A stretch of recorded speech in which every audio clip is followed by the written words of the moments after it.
मेहनत आपकी, सपने आपके, तो फिर कमाई बैंक की क्यों?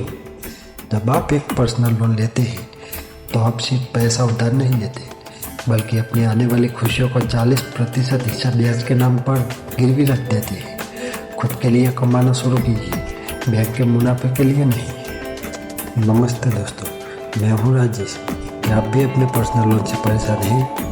आज मैं आपको बताऊंगा कुछ आसान तरीके जिनसे आप अपना लोन जल्दी चुका सकेंगे और कर्ज मुक्त जिंदगी जी पाएंगे। चलिए शुरू करते हैं। पर्सनल लोन अनसिक्योर्ड होता है, यानी इसके लिए कुछ गिरवी रखना नहीं पड़ता। इसी वजह से इसके ब्याज दर बहुत ज़्यादा होते हैं। अक्सर लोग एक पुराने कर्ज को चुकाने के लिए नया लोन ले लेते हैं और अनजाने में डेट ट्रैप में फंस जाते हैं। अपनी इन स्थिति को समझने के लिए एक लिस्ट तैयार करें, जिसमें ये 3 बातें साफ लिखी हो।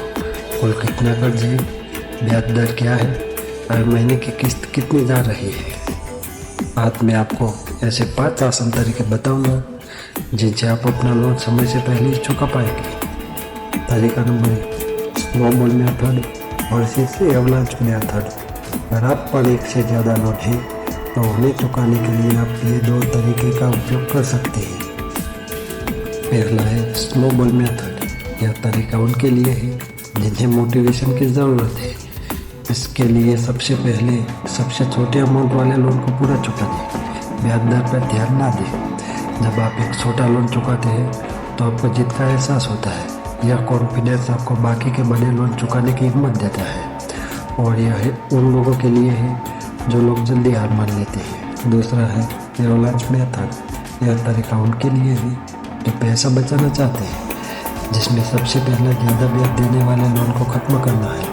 यह तरीका आपको ब्याज के नुकसान से बचाता है और आपके पैसों की बचत भी कर सकता है। सही फाइनेंशियल प्लानिंग की मदद से आप कम से कम समय में सारा कर्ज चुका सकते हैं। यह तरीका उन लोगों के लिए है जो भावनाओं से ज़्यादा गरीब पर भरोसा करते हैं।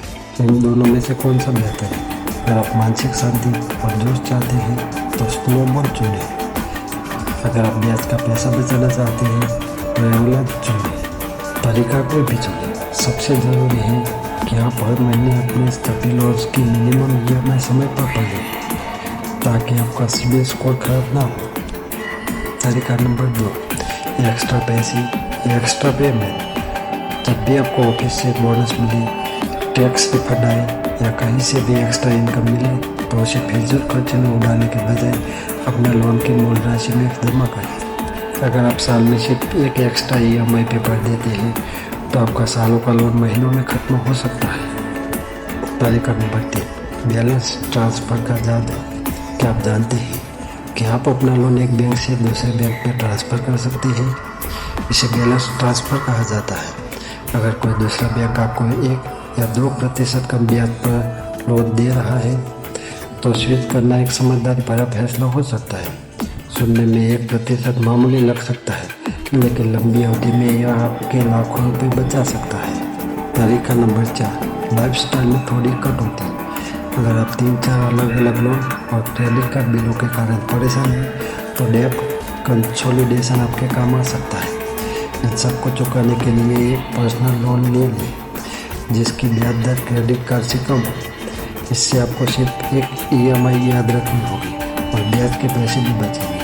अगर आपकी आर्थिक स्थिति खराब है और आप EMI नहीं चुका पा रहे हैं तो बैंक से भागे नहीं, बल्कि बैंक मैनेजर से मिलकर अपनी समस्या स्पष्ट रूप से समझाएं। वे आपको लोन की अवधि बढ़ाना या EMI हॉलीडे जैसे विकल्प दे सकते हैं। इससे आप क्रेडिट रेटिंग खराब होने से बच जाएंगे और आपको अपनी आर्थिक हालत सुधारने का समय मिल जाएगा। कर्ज कोई दलदल नहीं जिससे आप निकल नहीं सके, बस ज़रूरत है एक सही प्लान और थोड़े अनुशासन की। इस जानकारी को अपने तक सीमित न रखें, इसे उन लोगों के साथ शेयर करें जिन्हें इसकी सबसे ज़्यादा ज़रूरत है। और हमारे साथ जुड़ने के लिए आपका आभार। अगले वीडियो तक अपना ख्याल रखें, सुरक्षित रहें और आर्थिक रूप से स्वतंत्र रहें।